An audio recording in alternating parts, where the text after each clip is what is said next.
Also now I've been pushing the envelope on what I'll call the indie rock front, really trying to establish the Mann as the national go-to place for the indie rock crowds.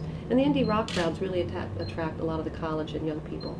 Philadelphia has one of the largest collegiate university populations, I think second only to Boston.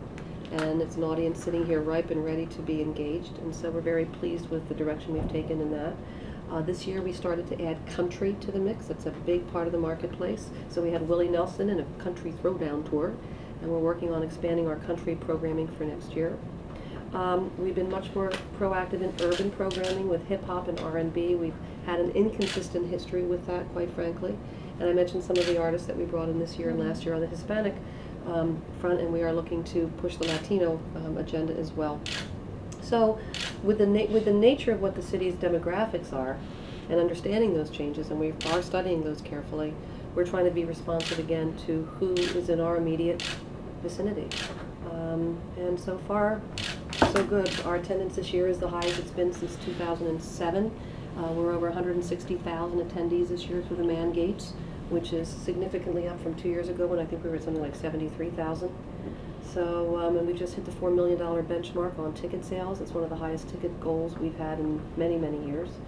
So those are some of the accomplishments. I'm sure there are others that I've forgotten to mention. One of the other things, actually, that I didn't mention is our commitment to our immediate environment, meaning we're in the park, and our commitment to going green. So we've established an entirely proactive green policy at the Mann, so we're much more focused on recycling, using green-friendly cleaning products, making sure practices in the office with paper and things of that nature are dramatically reduced. Traditionally, institutions in Philadelphia have failed to appeal to Latinos. What is the Mann Center doing to get across Hispanics? Well, I think it gets back to the first order business for us, what's on the stage. And if you don't have something on the stage that people want to come and experience, it's a challenge on a good day. Because quite frankly, people have tastes and they have points of view that they want to engage with. So for me, it's programming first and foremost. And then it's communicating that programming through the right marketing and communication vehicles. We're seeing a seismic shift, and many of our cultural brethren are, and I'm sure businesses too, in the social media realm now. Instant information on blogs, instant information on Facebook and Twitter, on all these contests now that you can do on Foursquare. And we did a concert this year, we did a tweet cert. So what we did was we took a series of seats in the hall and designated them and said tweet cert seats. And this is when we did a big project with the Philadelphia Orchestra. We commissioned a whole new project called Abbey Road. We got new works written from the Abbey Road Beatles iconic album, written for orchestra and some performing artists.